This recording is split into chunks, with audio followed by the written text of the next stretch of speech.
கண்களை மூடி நாம் ஜெபிப்போம். எங்களை நேசிக்கிற நல்ல தகப்பனே, இந்த நல்ல வேளைக்காக நன்றி செலுத்துகிறோம் ராஜா. நீர் மேன்மை உள்ளவர் என்று அறிந்திருக்கிறோம் ஆண்டவரே. எங்களோடு கூட நீர் பேசும். ஆமாண்டவரே, நீர் எங்களோடு பேசாவிட்டால் ஒரு பிரயோஜனம் இல்லை ஆண்டவரே. வேதம் சொல்லுகிறது, சத்தியத்தை அறிவீர்கள், சத்தியம் உங்களை விடுதலையாக்கும். அல்லேலூயா. ஆமாண்டவரே, there are different kinds of deliverance Lord you bring in our lives.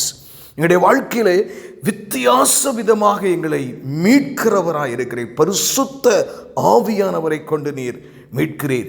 உம்முடைய வார்த்தையை கொண்டும் மீட்கிறீர் அப்பா.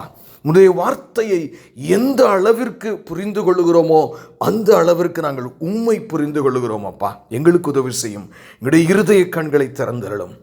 உம்முடைய சமூகத்தில் எங்களுடைய தியானம் பிரீதியாக இருப்பதாக கர்த்தருடைய நாமத்தினாலே ஆண்டவரே உம்மை நோக்கி நன்றி செலுத்தி ஜெபிக்கிறோம் எங்கள் ஜீவனுள்ள நல்ல பிதாவே.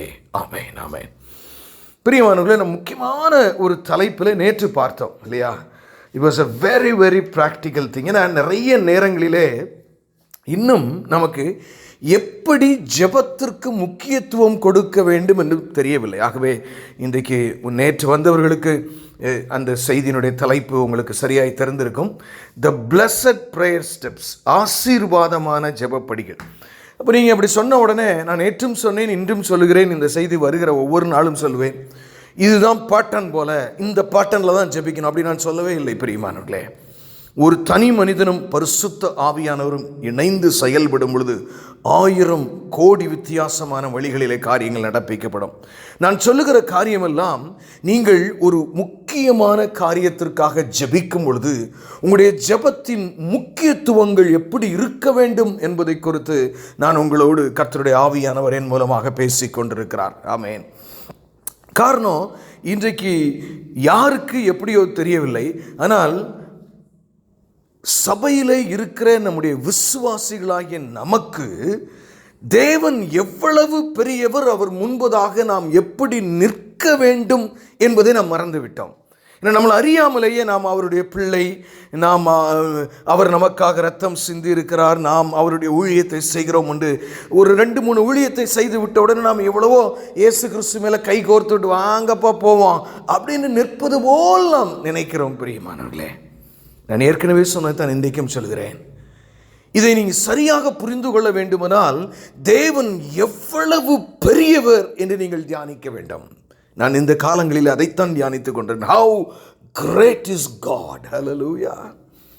எனக்கு அருமையானவர்கள், நீங்கள் பழைய ஏற்பாட்டை பார்க்கும் பொழுதும் சரி, அங்கே நாம் அதை பார்க்கிறோம். வெளிப்படுத்தின பைபிளை எழுதி முடிக்கிற இடத்துல வரும் பொழுதும் பார்த்தீங்கன்னா பரலோக காட்சிகள் அங்கே நிறைய சொல்லப்பட்டிருக்கிறது. அதில் எந்த காட்சியை நாம் எடுத்து பார்த்தாலும் அங்கே ஒரு பயபக்தி காணப்படுகிறதை காண்கிறோம். அல்லேலூயா. நேற்று கூட நம்ம பார்த்தோம், 24 மூப்பர்கள் தேவன் சிங்காசனத்தில் எழும்பி அங்கே பரலோக ராஜ்யத்தில் நிற்கும் பொழுது முகம் குப்புற விழுந்து தம் கிரீடத்தை கழற்றி கீழே வைக்கிறார்கள். பிரியமானவர்களே, ஆனால் இன்றைக்கு ஜெபிப்பதற்காக தேவனுடைய கிருபாசன தண்டையிலே நாம் செல்லுகிறதற்கு நாம் ஏதோ சாதாரண விஷயமாய் நினைத்துக் கொள்கிறோம். ஒருவேளை உங்களில் சிலர் இதை ஏற்றுக்கொள்ளாமல் கொள்ள இருக்கலாம். நாம் தேவனுடைய பிள்ளைகள், திரைச்சீலை கிழிந்து விட்டது, நாம் எப்படி வேண்டுமானாலும். இல்லை பிரியமானவர்களே, அவர் உங்களுடைய அப்பா தான், எந்த மாற்றமும் இல்லை. நீங்கள் அவருடைய பிள்ளை தான், எந்த மாற்றமும் இல்லை. கிருபாசன தண்டையிலே நிற்பதற்கு அத்தனை தகுதியும் கிருபைகளையும் நாம் பெற்றிருக்கிறோம். ஆனால் அதை எப்படி பயன்படுத்துகிறோம், எப்படி நாம் பயன்படுத்துகிறோம்? நேற்று ஒரு சிலர் வராதபடினாலே சில காரியங்களை இன்றைக்கும் நான் சொல்லி அதை தொடர்ந்து கொள்ள நான் விரும்புகிறேன். நீங்கள் லண்டனுக்கு சென்று மகாராணியை சந்திப்பதாக ஒரு சூழ்நிலை இருந்தால் நீங்கள் வாட்டில் அப்படி ஸ்ட்ரைட்டாகவே போயெல்லாம் அப்படிலாம் பார்க்க முடியாது. அவங்கள அதுக்கு ஒரு லெசன் நடத்துவாங்க, ஒரு ப்ரோட்டோக்கால். நீங்கள் அவங்கள என்ன காரணத்துக்காக பார்க்க போகிறீங்கிறத வச்சு உங்களுக்கு ஒரு எப்படி நடக்கணும், எப்படி போகணும், எங்கே நிற்கணும், எவ்வளோ தூரத்தில். நீங்கள் பாட்டு டக்குன்னு ராணியை கை கொடுங்கன்னு டவான்னு கை கொடுத்துட முடியாது, தோள் மேலே கை போட்டுற முடியாது, செல்ஃபி எடுக்க முடியாது. எத்தனையோ காரியங்கள் இருக்கிறது பிரியமானவர்களே. ஒரு சாதாரண ஒரு ராணி இல்லாவிட்டால் ஒரு நாட்டினுடைய தலைவர், பிரைம் மினிஸ்டரோ பிரசிடென்ட்டோ நீங்கள் மாட்டுக்கு போய் பார்த்துட முடியாது. ஆனால் வானத்தையும் பூமியும் உண்டாக்கினவரிடத்தில் நீங்க போகும் பொழுது தெய்வ பயத்தோடு நாம் செல்ல வேண்டும். ஹல்லேலூயா. Yes, he is your father. Yes, you have the right to pray. Yes, you have the righteousness to stand before God. ஏன்னா நம் வேதத்தில் எங்கு திருப்பி பார்த்தாலும் பிரியமானவர்களே, மோசே தேவ சமூகத்துக்கு முன்பதாய் போகிறான், முகம் குப்புற விழுகிறான். நீ எப்போ மோசே நீங்கள் தேவ சமூகத்தில் பார்த்தாலும் அவன் முகம் குப்புற விழுகிறான். அவனால் பார்க்க முடியவில்லை. எனக்கு அருமையான, நீ நிற்கிற பூமி பரிசுத்த பூமி என்று மோசேக்கு சொல்லப்படுகிறது. யோசுவாவுக்கும் அதே இதைத்தான் அவர் சொல்லுகிறார். உன் பாதரட்சையில கலட்டி போடு, நிற்கிற பூமி பரிசுத்த பூமி. எனக்கு அருமையான தேவஜனமே, நீங்களும் நானும் எப்படி ஜெபிக்க ஒரு காரியம், அதாவது ஜெபம் பல வகைப்படும். சில நேரங்களில் பஸ்ஸில் போகும்போது 2 நிமிஷம் ஜெபம், அது ரொம்ப பவர்ஃபுல்லாலாம் சில சமயத்தில் இருக்கும். ஹல்லேலூயா. சில நேரங்களில் உபவாசத்திலே நாம் ஜெபிப்போம், சில நேரம் அறையை பூட்டி கொண்டு ஜெபிப்போம், பலவிதமாக ஜெபிக்கலாம். I'm not talking into the methodologies, but I'm talking into the priorities. நான் ஏதோ வழிமுறைகளை மாத்திரம் நான் உங்களுக்கு சொல்லவில்லை. நீங்கள் எவைகளை ஜெபத்திலே முக்கியப்படுத்த வேண்டும், அதற்கு காரணம் என்ன? வானத்தையும் பூமியும் உண்டாக்கினவர் முன்பதாக நீங்கள் ஜெபிக்க போகிறீர்கள். Are you preparing yourself? ஒரு சாதாரண பேங்க் மேனேஜர் ஒரு லோனுக்காக நாம் போய் நிற்கும் பொழுது கூட அந்த ரெக்கார்டை எடுத்து வைப்போம், இந்த ரெக்கார்டை எடுத்து வைப்போம். ஒரு விசாவுக்கு போனால் அவ்வளவு பேப்பர் ரெடி பண்ணுவோம். 1 மாதம் வேலை பார்ப்பாங்க பிரியமானவர்களே. When you are going for a US visa, people will be working for a month or even more. ஆனால் ஜீவாதிபதியே, அந்த நான் என்ன சொல்ல வரேன்னா, the respect for the Lord is gone. எங்க ஆண்டவருங்க, எனக்கு அருமையானவர்களே, அவர் நாமம் எரிச்சல் உள்ள தேவன். ஹல்லேலூயா. அவர் எவ்வளவு அன்புள்ளவரோ. கர்த்தர் ஒரு கேரக்டரை அவர் ஹைலைட் பண்ணிட்டு இன்னொன்று விடுறவர் அல்ல. ஸோ இப்படிப்பட்ட வானத்தையும் பூமியும் உண்டாக்கினவர் முன்பதாக நீங்கள் நிற்கும் முதல்ல முழங்கால் கிட்டு கிட்டு கிட்டு கிட்டுன்னு ஆட வேண்டும் பிரியமானவர்களே. அப்படித்தான் யோவான் அங்கே 1ஆம் அதிகாரத்தில் வெளிப்படுத்தின விசேஷத்தில் இயேசுவை காண்ட, என்ன கிரைஸ்ட், பயங்கரமாக இருக்கீங்க இங்கே பார்க்குறதுக்கு, நான் உங்களை மனுஷனாக பார்க்குறதுக்கும் எப்படிப்பா சூப்பராக இருக்கு. அப்படியே அவன் was he in that emotions? No. அவரை கண்ட பொழுது அவர் மார்பிலே சாய்ந்து கிடந்தவன் பிரியமானவர்களே. அவரை கண்ட பொழுது செத்தவனை போல் அவர் பாதத்தில் விழுகிறான். He is not an ordinary God. He is not an average God. Even the angels are afraid to stand before him. சர்வ வல்லமை உள்ளவர். பிசாசும் கூட்டமும் தான் ஒரு சின்ன பெருமையில் எண்ணத்தில் உயர்த்தின கம்ப்ளீட் அவனை கீழே தள்ளுகிற வல்லமையும் நீதியும் பரிசுத்தமும் உள்ள தேவன். அவர் முன்பதாக நீங்கள் நிற்கிறீர்கள். நிறைய நேரம் யார் முன்னாடி ஜெபிக்கிற அவர் யாருன்னு கூட நமக்கு தெரியல. we don't know where to begin. வந்தவுடனே முழங்க வாங்க வாங்க முழங்க போடு, ஆண்டவரே ஸ்தோத்திரம் ஸ்தோத்திரம் ஸ்தோத்திரம், ஆண்டவரே எங்களுக்கு ஒரு முக்கியமான சபையில் ஒரு பிரச்சனை இருக்கிறதப்பா, அதோ we don't have even the courtesies to follow. He is not a cheap God. எனக்கு அருமையான தேவஜனமே, முதலாவது நம்ம பார்த்தோம், நீ ஜெபிப்பதற்கு முன்பதாக நான் சொல்றது ஒரு ஸ்பெஷல் பிரேயரை சொல்றேன். ஒரு தனிப்பட்ட காரியம், சரீரத்திலே ஒரு வியாதிக்காக, என் குடும்பத்திலே பொருளாதார தேவைகள், நெருக்கங்கள், கடன்களில் நான் நெருக்கப்பட்டு கொண்டிருக்கிறேன், குடும்பத்திலே சமாதான குறைவுகள் இருக்கிறது, ஊழியத்திலே வல்லமை இல்லை, ஏதாவது அப்படி முக்கியமான ஒரு காரியத்திற்காக நீங்கள் ஜெபிக்கும் பொழுது, if you could follow this priorities, இந்த முக்கியத்துவங்களை நீங்கள் பயன்படுத்துவீர்களானால் அது உங்களுக்கு மிகுந்த பலன் உள்ளதாக இருக்கும். முதல் காரியம், ஹல்லேலூயா, you have to humble yourself. ஹல்லேலூயா. நிறைய நேரங்களில் நீங்கள் ஊழியத்திற்கு போயிருந்தீங்கன்னா உங்களுக்கு தெரியும், நம்மளை அறியாமலே கொஞ்சம் ஊழியங்கள் சாக்ரிஃபைஸ் கொஞ்சம் பண்ண உடனே பார்த்தீங்கன்னா நம்மெல்லாம் பயங்கரமாக சாக்ரிஃபைஸ் பண்ணி அப்படியே ஊழியம் பண்ணுற மாதிரி நம்மளே நம்மகிட்ட பேசுகிற மாதிரி it is the kind of a pride.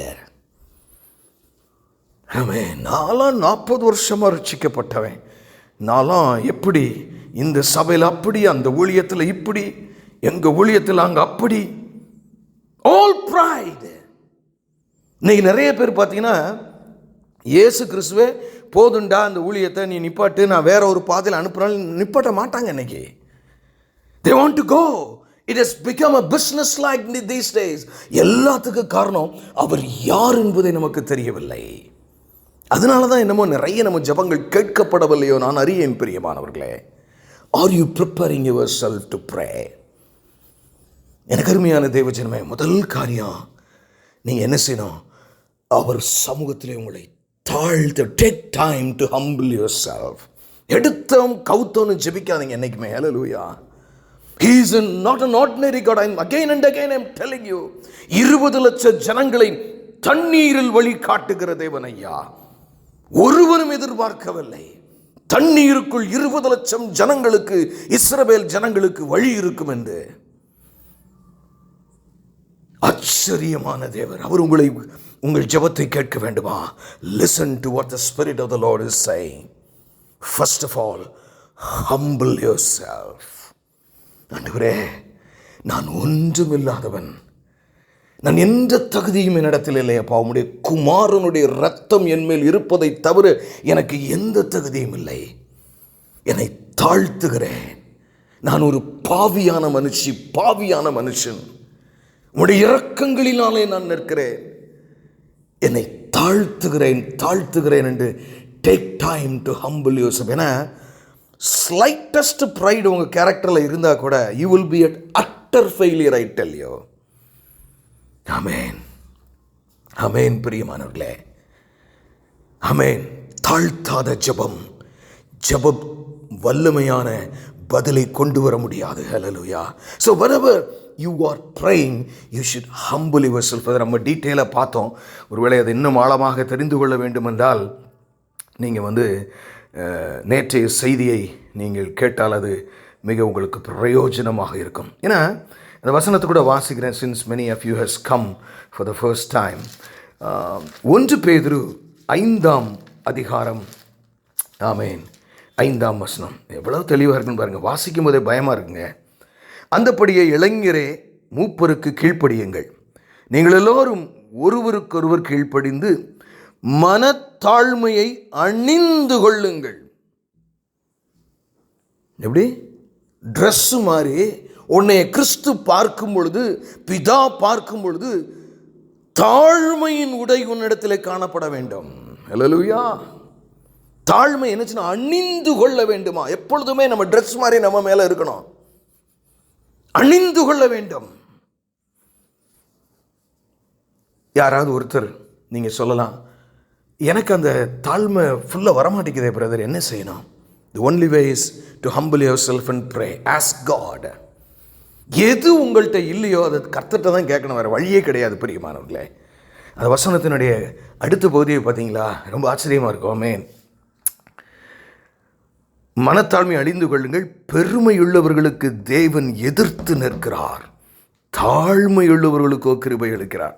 இப்போ ப்ரைடு என்கிட்ட இருக்கா? ஏன்னா நம்மகிட்ட ஜென்ரல் ஒரு டெண்டன்சி இருக்குது. நான் பெர்ஃபெக்ட்டுங்க, நான் எவ்வளவு தியாகி, நான் எவ்வளோ உண்மை, நாம் பெர்ஃபெக்ட். அதுவே a symptom of pride. You are not perfect. I am not perfect. பிரியமானவர்களே, யார்கிட்ட பெருமை இருந்தாலும் தேவன் அவனுக்கு எதிர்த்து தான் நிற்பார். அவன் ஜெபத்தை கேட்க மாட்டார். அப்போ நீங்கள் ஜெபிக்கிறது ஆரம்பிக்கிறதுக்கு முன்பதாக உங்களை ஆயத்தப்படுத்துகிற ப்ராசஸில் உங்களை தாழ்மைப்படுத்த வேண்டியது எவ்வளவு அவசியம் என்று பாருங்கள். நம்மில் அநேகர் உபத்திரவத்தின் வழியாய் போவதே தாழ்மையை கற்றுக்கொள்ளும்படியாகத்தான். தேவனே அதை ஆர்கனைஸ் பண்ணுறாரு. நீங்கள் நினைக்கிற மாதிரி எல்லா பிரச்சனையும் பிசாசு தான் கொண்டு வரான்ல. He himself is orchestrating certain things in your life. ஏன்னா பரிசுத்த பவுல் அதை சொல்கிறார். நான் எனக்கு ஒரு வேதனை என் சரீரத்தில் இருக்கிறது, நான் ஆண்டவரிடத்தில் 3 முறை கேட்டேன், என் கிருபை எனக்கு போதும். என்னை குட்டும், அவன் என்ன எழுதுறான்? சாத்தானாய் இருக்கிற என்னை தாழ்மைப்படுத்துகிறது அது. ஆகவே நான் அவர் பலம், என் பலவீனத்தில் அதிகமாய் விளங்குகிறபடி நான் என் பலவீனத்தை குறித்து நான் மேன்மை பாராட்டுகிறேன் என்று சொல்கிறான். எஸ் பிரியமானவர்களே, பவுலுக்கு கூட ஒருவேளை 13 பைபிள் எழுதுகிறான், நேரடியாக தரிசனமானோம், வியாதிகள் குணமாகும், பெருமை வந்துடும் ஆண்டவர் நினைச்சாரா என்னமோ. நான் திருப்பி திருப்பி சொல்கிறேன், this is a serious matter I am talking. நீங்கள் நினைக்கலாம், ஏன் இதிலேயே இவ்வளவு நேரம் நின்று கொண்டிருக்கிறீர்கள் என்று. Are we humbling ourselves enough? It's a serious matter. நிறைய நேரங்களில் நமக்கு இருக்கிற பிரச்சனைகளுக்கு காரணமே தெரியாமல் புலம்பிக்கிட்டு இருக்கோம். இதனுடைய ஆன்மீக பின்னணியுமே நமக்கு தெரிகிறதில்லை. பெரிய why I am suffering?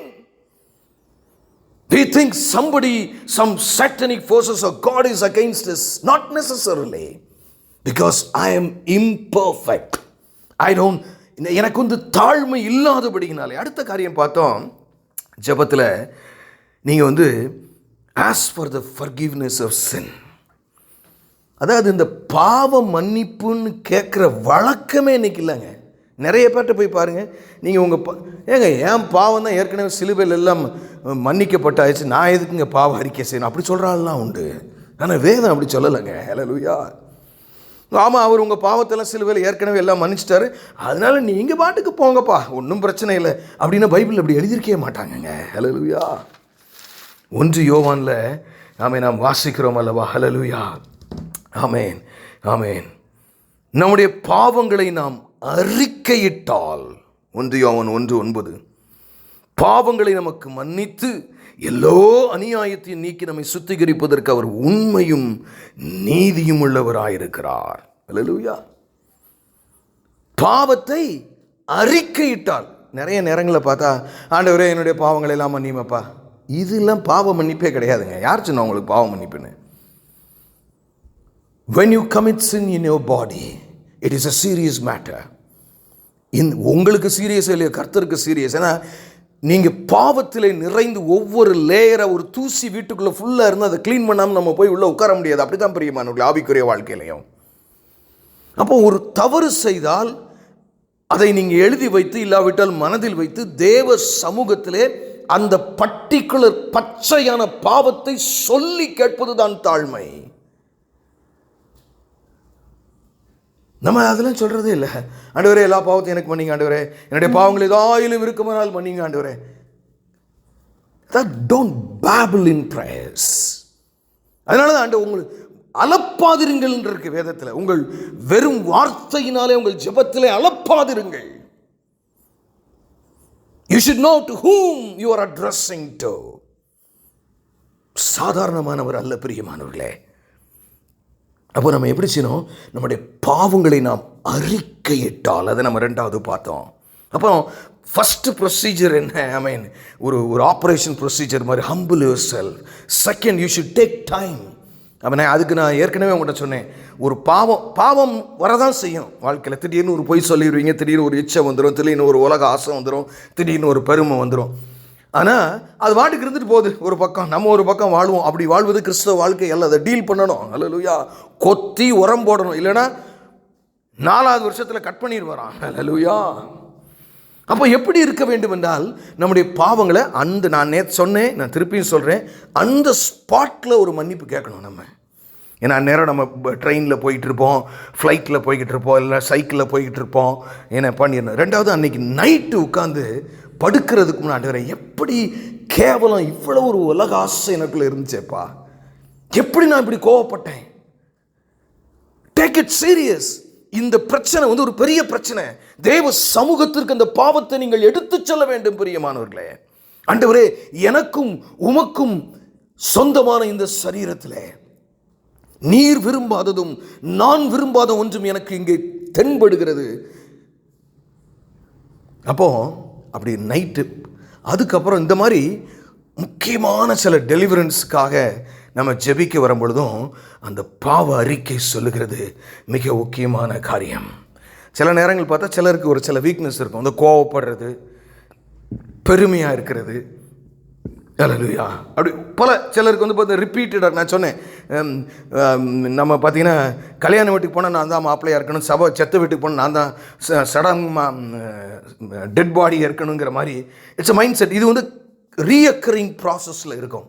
அப்போது we have to fast and pray for that. ஆண்டவரே, இப்படிப்பட்ட பாவங்கள் எனக்குள்ளே ஒளிந்து கிடக்கிறது ஆண்டவரே, இது உம்மையும் என்னையும் பிரிக்கிற ஒன்றாக இருக்கிறது. ஆனால் நமக்கு வந்து எப்படின்னா, நம்ம பிரச்சனை தான் நமக்கு பெருசாக தெரியுது. அதுதாங்க இன்றைக்கி ஸ்பிரிச்சுவல் ப்ராப்ளமே. We only highlight the problems and blessings, but not things like this. பாவம்லாம் ஒரு மேட்டராயா? பெரிய மேட்டருங்க. ஹல்லேலூயா. ஆமென். Deal with it. அவர் இரக்கமாய் உங்களை மன்னித்திருக்கிறார். ஆகவே உங்களை கீழ்ப்படியும்படி பரிசுத்தமாய் வாழ அழைக்கிறார். சரி, மூணாவது ஸ்டெப்பு, மூணாவது முக்கியத்துவம், அப்படி தான் நான் சொல்லுவேன். ஸ்டெப்புன்னு சொல்கிறத விட ஃபஸ்ட்டு வந்து you should humble yourself. The second is forgiveness of sin. ஆண்டவரே, இந்த பாவங்களெல்லாம் எனக்கு கொஞ்ச நேரம் காத்திருக்கணும். சும்மா ஒரு வார்த்தை நம்ம டெலகிராம் அடிக்கிற மாதிரிலாம் ஜபிக்கக்கூடாது. You stay there for quite some time. உங்களுக்குள்ள ஆவியிலே நம்முடைய பாவங்கள் மன்னிக்கப்பட்டேன். அந்த வசனம் மிக தெளிவாய் 1 யோவான் 1:9 சொல்லுது. நாம் அறிக்கையிட்டால், நம்முடைய பாவங்களை நாம் அறிக்கையிட்டால் பாவங்களை நமக்கு மன்னித்து எல்லா அநியாயத்தையும் நீக்கி நம்மை சுத்திகரிப்பதற்கு அவர் நீதி உண்மை உள்ளவராக இருக்கு. அப்போ பாவ அறிக்கை சொல்லும் பொழுதுதான் அநியாயம் நீங்குதுங்க. அல்லேலூயா. எல்லா அநியாயத்தையும் நீக்கி. உங்கள் அநியாயம் நீக்கணுமா, அப்படியே உங்கள்கிட்ட இருக்கணுமா? உங்கள் அநியாயம் உங்கள்கிட்டே இருந்துச்சு, அது நீக்கப்படலைன்னு ஜெபம் எப்படிங்க கேட்கப்படும்? Understand this. எனக்கு அருமையான தேவஜனமே, மூன்றாவது ப்ரொசீஜர் என்னன்னு கேட்டிங்கன்னா, request with tears for his mercies. இரக்கத்திற்காக. நிறைய பேர் இன்னைக்கு பார்த்தீங்கன்னா இயேசு கிறிஸ்து ஒரு ஆம்புலன்ஸ் மாதிரி. வாயா, 100க்கு ஃபோன் பண்ணிட்டா வந்துடுவான் அவன். வாக்கு தத்துவத்தின் அடிமை இயேசு கிறிஸ்து. உண்மைதான், அவர் சொல்லிட்டா மாறவே மாட்டார். ஏன்னா we are degrading God in many ways. அவர்கிட்ட போய் நம்ம இரக்கத்திற்கு, ஆண்டவரே என்னிடத்தில் எந்த தகுதியும் இல்லையப்பா, உங்களுடைய இரக்க, ஏன்னா நீங்க யார்கிட்ட பேசுறீங்க பிரியமானவர்களே? வானத்தையும் பூமியும் தன் வார்த்தையினால் உண்டாக்கினவர். சாதாரண அவரை பார்த்து நீங்க உயிரோட இருக்க முடியாதுங்க. That's what the Bible says. No man can see me and live. என்னை கண்டு ஒருவன் உயிரோடு இருப்பது கூடாத காரியம். சாதாரணமான தேவனல்ல, தூதர்களே நடுங்குகிறார்கள் பிரியமானவர்களே. அப்போ நீங்க என்ன செய்யணும்? அவருடைய சமதாப்பா, இது உங்க சித்தமா இல்லையான்னு எனக்கு தெரியல, ஆனால் என்னால் தாங்க முடியலப்பா, எனக்கு இறங்குங்க, உங்களுடைய இரக்கத்திற்காய் கெஞ்சுகிறேன். That is the mode and emotion and words that you should have. The priority that you should have in your prayer for deliverance. இந்த வீட்டுக்கு நான் ஜெபிக்க வந்திருக்கேன்ப்பா, இவங்களுடைய காரியங்களை எனக்கு தெரியாது, ஆனால் ரொம்ப கஷ்டப்படுறாங்கப்பா. இந்த கால் வலியில், இந்த கை வலியில், இந்த பொருளாதார ரீதியாக தாங்க முடியலப்பா, இறங்க மாட்டீங்களா? இறங்க மாட்டீங்களா? ஏன்னா நான் ஏன் சொல்கிறேன்னா, நேற்றே சொன்னேன்னா, ஒரு பெண் இருந்தால் அவளுக்கு தேவ இரக்கம் கிடைக்கவில்லை. புறஜாதிகளுக்கு நான் அனுப்பப்படவில்லை என்று இயேசு சொன்னார். உண்மைதான். பிதா அவரை யூதர்களுக்கு வெளிச்சமாக ஆண்டவர் அனுப்பியிருந்தார். ஆனால் அவன் ஞானமாக விடலை. நம்மன்னா 2 தடவை ஜெபம் கேட்கப்படலைன்னா, இன்னைக்கு கூட ஒரு இடத்துக்கு போயிருந்தேன் ஊழியத்திற்கு. ஒரு தாய் அழுதார்கள். என்னுடைய மகன் குடித்து விட்டு வேலையெல்லாம் விட்டுவிட்டு, பெண் மகள் திருமணம் காசு இல்லாமல் தடைபட்டு கொண்டிருக்கிறது. ஆனால் கடவுளை ஏசுகிறான். என்னையா ஏசு, எனக்கு என்ன செஞ்சாரு, இவன் எப்படி வாழ்றாங்கிறதுல முக்கியம் இல்லை. People started accusing God for no reason. அதான் நான் அன்றைக்கே சொன்னேன் நேற்று, நீங்கள் ஆண்டவர்கிட்ட கேள்வி கேட்கலாம், தப்பு ஒன்றும் இல்லைங்க, அன்புனால. ஆனால் நீங்கள் ஒரு காலம் தேவ சமூகத்தில் முறுமுறுக்க உங்களுக்கு அனுமதி இல்லை. ஏன்னா சகலமும் அவருடையது பிரியமானவர்களே. அவருடையதை அவர் இஷ்டத்திற்கு செய்வதற்கு அவருக்கு அத்தனை உரிமையும் உண்டு. இன்றைக்கு அடுத்து ஒரு ஃபோனில் எனக்கு +2 மார்க் வந்திருக்கு. நான் எவ்வளோ ஜெபம் பண்ணேன், மெடிக்கலுக்கு கட் ஆஃப் வந்துருன்ட்டு. ஏன் என் ஜெபத்தை ஆண்டவர் கேட்கல? He is not an ATM machine. உங்கள் ஜெபத்தினால, என் ஜெபத்தினால் அவரை வேலைக்காரனாக்க முடியாது பிரியமானவர்களே. நாம் மனதுருக்கத்தோடு ஒரு சமூகத்தில் இருக்க வேண்டும். அப்பா, உங்க சித்தம்னா எனக்கு கொஞ்சம் கன்சிடர் பண்ண மாட்டீங்களா? That is the heart and emotion you should add on to your prayer. ஏன்னா நம்ம ஆண்டவரே சொல்லியிருக்கீங்க, கவனம் பார்த்துக்குங்க, ஒழுங்காக வந்து எல்லாம் செஞ்சுருக்கணும், இல்லைன்னா நடக்கிறதே வேற. நம்ம இல்லாமல் பரலோகராட்சியில் இயேசு கிறிஸ்து ரொம்ப சந்தோஷமாக இருப்பாருங்க. நீங்கள் யாராவது வந்து தான் அவரை சந்தோஷப்படுத்துன்னு தப்பாலாம் கணக்கு போட்டுறாதீங்க. நான் இல்லாமல் நல்லாவே அவர் இருப்பார். ஆமென். சிசில் வந்தால் தான் என் மகன் இல்லாமல் maybe, but he is giving opportunity for us to repent. மனம் திரும்பிக் கொண்டே இருப்பது தான் கிறிஸ்தவ வாழ்க்கை. அப்போ மூன்றாவது ப்ரொசீஜர் ப்ரையாரிட்டி என்னன்னு கேட்டிங்கன்னா, இரக்கத்துக்காக நீங்கள் கெஞ்சணும். ஆமென். அல்லேலூயா. இந்த இறக்கம் எப்போ கிடைக்கும் தெரியுமா பிரியமானவர்களே? அல்லேலூயா. நிறைய பேர் அதான் வேதம் நம்முடைய மன மகிழ்ச்சி, அதை அறிய நமக்கு டெலிவரன்ஸ் தான். ஒரு வசனம் வாசிக்கிறேன் பாருங்க. நீதிமொழிகள் 28ஆம் அதிகாரம் 13ஆம் வசனம். தன் பாவங்களை மறைக்கிறவன் வாழ்வடைய மாட்டான். நீங்கள் யாராக இருந்தாலும் சரி, 40 வருஷம் ஊழியம் பண்ணுறவனாக இருந்தாலும் சரி, நான் செய்வதெல்லாம் ரைட்டு, தன் பாவங்களை மறைக்கிறவன் வாழ்வடைய மாட்டான். வாழ்வடையணுமா வேணாமா? Come on, let us sit before God on the table. தன் பாவங்களை மறைக்கிறவன் வாழ்வடைய மாட்டான், அவைகளை அறிக்கை செய்து விட்டு விடுகிறவனோ இரக்கம் பெறுவான். பாவம் ஒரு மேட்டருங்க. ஏன்னா அவர் உங்கள் வாழ்க்கையில் வந்து வாசம் பண்ணுகிறார். என்கிட்ட ஒரு சமயம் நான் ஒரு அலுவலகத்திற்கு சென்றிருந்தேன். அப்பொழுது என்கிட்ட அப்பொழுதுதான் ரட்சிக்கப்பட்டிருப்பார் என்று நினைக்கிறேன், எனக்கு சரியாக தெரியவில்லை. சிசில் வாங்க உட்காருங்க, உங்கள்கிட்ட நான் ஒரு விஷயம் பேசணும் அப்படின்னாரு. நான் பிரசங்கிப்பது ஊழியம் பண்ணுவதெல்லாம் அவருக்கு தெரியும். சிசில், இப்போ நான் வந்து சீரட் குடிக்கிறேன், நான் மோட்சத்துக்கு வருவேனான்னாரு. ஒருவேளை புதிதாக ஆண்டவரை ஏற்றுக்கொண்டிருக்கலாம், பாவத்தை விட முடியாமல் போராடி கொண்டிருக்கலாம். இப்போ நான் சொன்னேன், நீங்கள் சிகரெட் குடித்தா மோட்சத்துக்கு வருவீங்களா வரமாட்டீங்களான்னு எனக்கு தெரியாது. ஆனால் ஒன்று எனக்கு நல்லாவே தெரியும், நீங்கள் ஆண்டவருடைய பிள்ளையாக இருந்தால் இயேசு கிறிஸ்து ஆவியின் வடிவிலே உங்களுக்குள்ளே வாசமாக இருக்கிறார். விசுவாசிகளுடைய வாழ்க்கையிலும் இருதயத்திலும் அவர் உள்ளே இருக்கும்போதே ஒரு சிகரெட் எடுத்து பற்ற வச்சிங்கன்னா இயேசு கிறிஸ்துவையும் பரிசுத்த ஆவியானவரும் நீங்கள் சிகரெட் குடிக்க வைக்கிறீங்க. அதுக்கு நிச்சயம் தண்டனை உண்டுங்கிறது மட்டும் எனக்கு தெரியும். எந்திரிச்சு நான் போயிட்டேன். இன்றைக்கி அவர் பிரசங்கம் பண்ணுகிறவர்களுக்கு வளர்ந்திருக்கிறார். ஹல்லேலூயா. எனக்கு அருமையான தேவஜனமே, உன் ஆவியானவர், பரிசுத்த ஆவியானவரை துக்கப்படுத்தாதிருங்கள். அப்போ இரக்கம் எப்போ கிடைக்கும்? ஹல்லேலூயா. இரக்கம் எப்போங்க கிடைக்கும்? இறக்கம் யாருக்கெல்லாம் வேணும்னு சொல்லுங்க. வாண்டு ஏசப்பாவுடைய இறக்கம் எனக்கு வேணும். தன் பாவங்களை மறைக்கிறவன் வாழ்வடைய மாட்டான். நிறைய நேரங்களில் நான் செஞ்சது என்ன தப்பு, அவள் அப்படி மூஞ்ச திருக்கிட்டு போனால் நான் இப்படி போவேன், அவன் அப்படி போனால் நான் இப்படி போவேன். எனக்கு அருமையான தேவஜனமே, என்ன நடக்கிறது இன்று இந்த உலகத்தில்? ஏசாமி சிலுவையில் நினச்சிருந்தானே எல்லாரையும் பஸ்பமாக்கிட்டு போயிருந்திருக்கலாம். அநியாயமாய் கொண்டோம். ஒரு பாவம் அறியாதவரை சிலுவையில், ரைட்டு, நமக்கு we know the theology behind that. அவரே சிலுவையில் வந்து தானாகவே மரித்து கொண்டார், அதான் உண்மை. ஆனால் அந்த இடத்துல கூடங்க நிர்வாணமாக்கினார்கள், தலையிலே முற்கிரீடம் வைத்தார்கள். என்ன 39 அடி, ஒவ்வொரு கொக்கியும் பார்த்தீங்கன்னா அப்படி சதையை பிச்சு எழுக்க, அத்தனை அடித்து ஓங்கி அடிச்சு, நீ உண்மையான தீர்க்க தரிசனம் யார் அடித்தாருன்னு சொல்லுங்க சொல்கிறது. எத்தனை கெட்ட வார்த்தை பேச முடியும்? எல்லாவற்றையும் வாங்கிட்டு ஒரு வார்த்தையும் பேசாமல் பிதாவே இவர்களை மன்னியும் என்று சொன்னார். ஹல்லேலூயா. அவருக்கு முன்னாடி நிற்கிறீங்க நீங்கள். Stand before him with certain dignity. கல்யாண வீட்டுக்கு எல்லாரையும் கூப்பிட்டாரு. உள்ள வந்து ஒருத்தர் வஸ்திரத்தை காண கட்டி தூக்கடாங்கிறாரு. ஹல்லேலூயா. Be careful. I warn you, we live in the last days. மனம் திரும்புவோம் பிரியமானவர்களே. முதலாவது நம்முடைய கர்த்தராகிய இயேசு கிறிஸ்துவுக்கு கனமும் மரியாதையும் கொடுப்போம். நான் பிதாவானால் நீ எனக்கு என்னடா கனம் கொடுக்கிறாய்?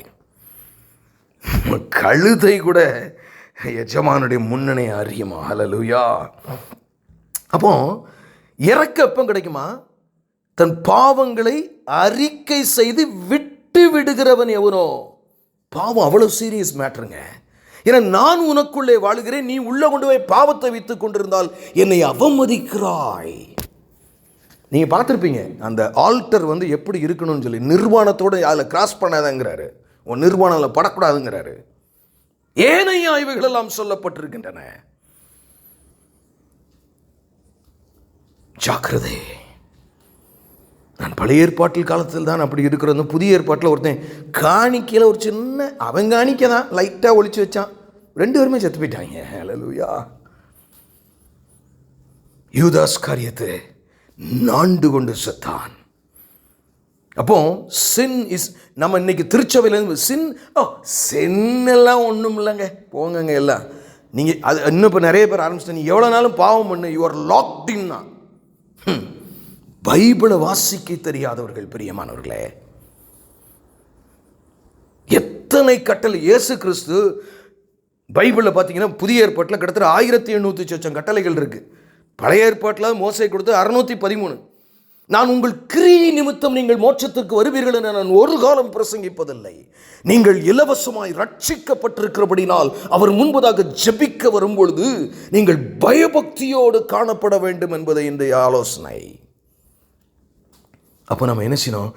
இரக்கத்திற்காக கெஞ்சினப்பா, எனக்கு இறங்குங்க, எனக்கு தெரியல எனக்கு அந்த தகுதி இருக்கான்னு, எனக்கு இறங்குங்க, என் பிள்ளைக்கு இறங்குங்க, என் ஊழியத்துக்கு இறங்குங்க. பார்த்து கொண்டே இருப்பார். நீங்கள் அப்படி பேசும் பொழுது நம்ம அப்பா இரக்கமுள்ளவர், பிதா இரக்கமுள்ளவராக இருக்கிறபடினால் நீங்களும் இரக்கமுள்ளவர்களாக இருங்கள் என்று வேதம் சொல்கிறது. அல்லேலூயா.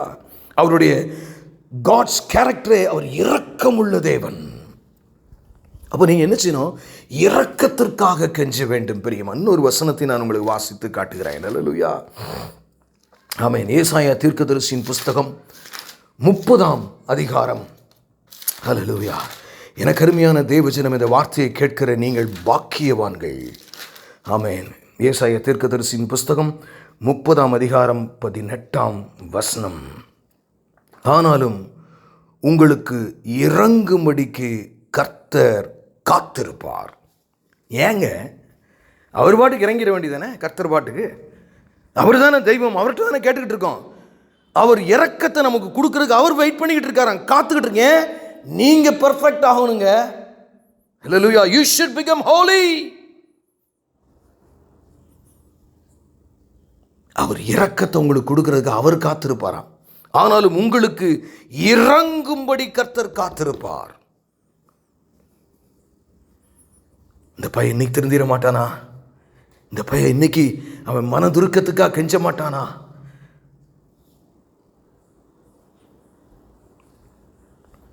Hallelujah. I'm not talking about a sin-conscious life, but I'm talking sin is a serious matter before God. Don't play with sin. Don't play with sin. You are not called first to commit sin. நீங்கள் பரிசுத்த சந்ததி. நான் பரிசுத்தராயிருக்கிறது போல நீங்களும் பரிசுத்தராயிருங்கள். அப்போ நம்ம ஜெபத்தில் 3வது முக்கியப்படுது இரக்கம். ஆனாலும் உங்களுக்கு இறங்கும்படி கர்த்தர் காத்திருப்பார். உங்கள் மேல் மனதுருகும்படி எழுந்திருப்பார். கர்த்தர் நீதி செய்கிற தேவன். அவருக்கு காத்திருக்கிற அனைவரும் பாக்கியவான்கள். ஹல்லேலூயா. எப்படிப்பட்ட தெய்வங்க! வானத்தையும் பூமியும் உண்டாக்குனவர் உங்களுக்கு இறக்கப்படணும் காத்துக்கிட்டு இருக்காரு. Do you know that first?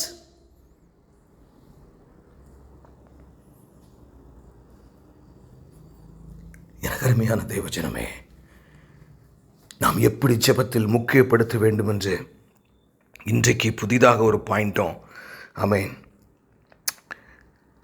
ஏற்கனவே 3 பாயிண்ட்டும் பார்த்தோம். இன்னும் ஒரே ஒரு பாயிண்ட் மட்டும் நம்ம இன்னைக்கு பார்ப்போம். முதலாவது, you should humble yourself. Second, you should ask for the forgiveness of sin. Third, நீங்கள் இரக்கத்திற்காக கெஞ்சணும். 3வது, praise for all our situations. Praise for all your situations. உங்களுடைய எல்லா சூழ்நிலைக்கும், தீமைக்கும், நன்மைக்கும் கர்த்தருக்கு நன்றி செலுத்துங்கள். அல்லேலூயா. எடுத்த உடனே பெட்டிஷன் படபடபடபடபடன் தந்தி அவசர கொடுக்கையா ஜெபத்தில் இருக்கக்கூடாது பிரியமானவர்களே. Because you are talking with the king of kings. அவருடைய ஃபைனல் வில் அண்ட் வேர்டு தாங்க உங்கள் வாழ்க்கையினுடைய கடைசி முனை. அவர் பார்த்து முடியலைன்ட்டா அது முடியாது, அவர் பார்த்து கொடுக்கணுன்ட்டா அது வரும். It is not, don't play with your life before the very presence of God. ஏன்னா ஆண்டவர் உங்கள்கிட்ட பீமா சீட் ஜட்ஜ்மெண்ட்டில் போய் நிச்சயம் உங்களை தனியாக தான் நிறுத்துவார். ஏன்னா நான் பைபிளில் எவ்வளவு எழுதி வைத்தேன், உனக்கு ஆசீர்வாதம் மட்டும்தான் கிறிஸ்தவ வாழ்க்கை என்று பார்த்தாயா?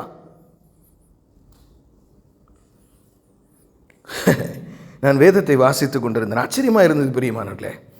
முழுவதும் இயேசு கிறிஸ்து மலையில் போய் தனித்திருந்து ஜெபம் அதிகாலையிலே தன் சீஷர்கள், ஏன்னா 500 பேருக்கு மேலே இருந்தாங்கல்ல, அவங்களை வரவழைத்து 12 பேர்களை தேர்ந்தெடுத்து அவர்களை அப்போஸ்தலர்கள் என்றார். அப்படி சொல்லிட்டு அவர்களெல்லாம் பார்த்து சொல்லுகிறார், தரித்திரராகிய நீங்கள் பாக்கியவான்கள்ங்கிற. யாரு? இயேசு கிறிஸ்து. இன்னைக்கு நான் யோசித்து பார்த்தேன், யாரா இயேசு கிறிஸ்துடைய ஊழியத்தை செய்தவன் தரித்திரனாய் இருக்கிறான் என்று. எல்லாரும் நிற்கிறாங்க சாப்பாட்டுக்கு, பைசா இல்லையே.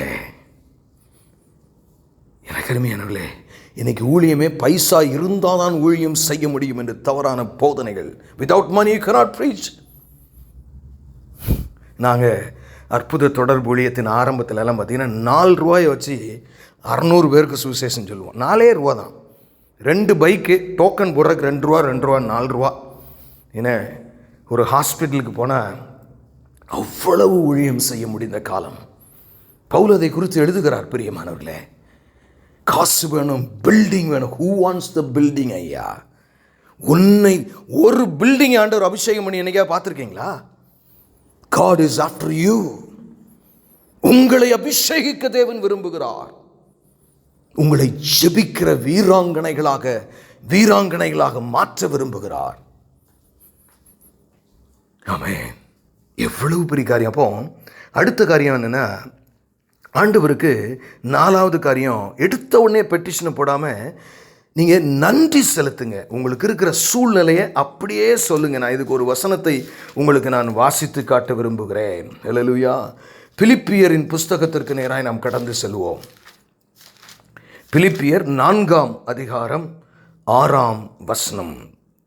நீங்கள் ஒன்றுக்கும் கவலைப்படாமல் எல்லாவற்றை குறித்தும் உங்கள் விண்ணப்பங்களை ஸ்தோத்திரத்தோடு கூடிய ஜெபத்தினாலும் வேண்டுதலினாலும் தேவனுக்கு தெரியப்படுத்துங்கள். எப்படி தெரியப்படுத்தணுமா?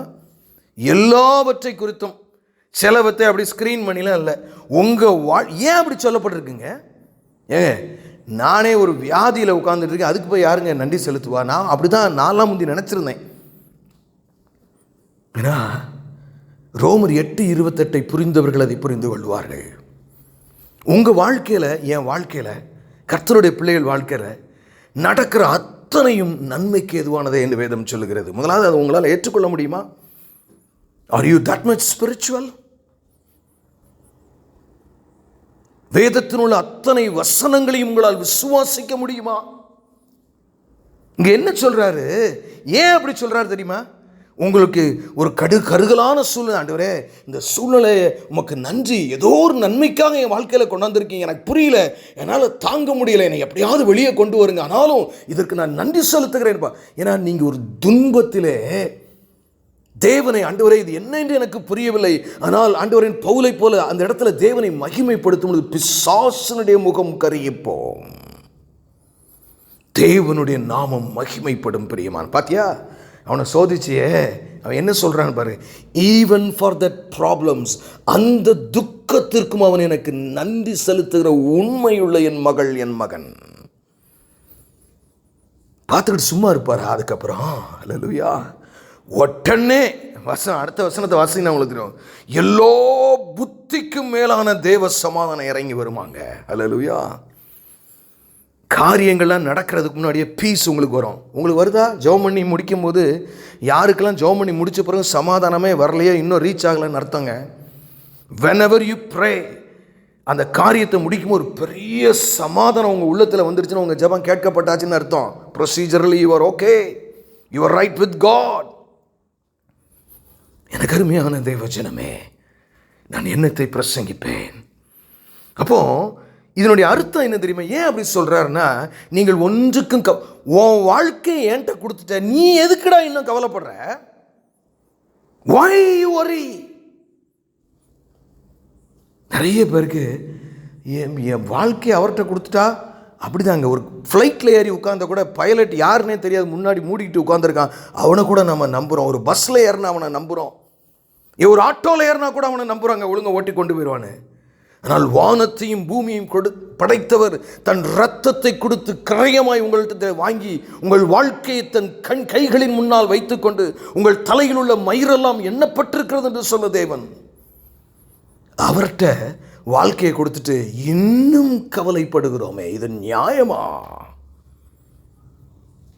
நியாயமா பிரியமானவர்களே? அது அவரை கேவலப்படுத்துகிற மாதிரி இல்லை, கொஞ்சம் இருக்குங்க. அவர் பவர்ஃபுல் தாங்க, இருந்தாலும் என்னமோங்க எனக்கு பயமாக இருக்குங்க.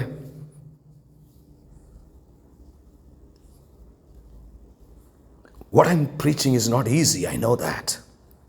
ஆனால் என்ன காரணம்னா, அப்பாவின் கையிலே வாழ்க்கையை கொடுத்துட்டேன், இனிமேல் நான் பயப்பட வேண்டிய அவசியம் இல்லை.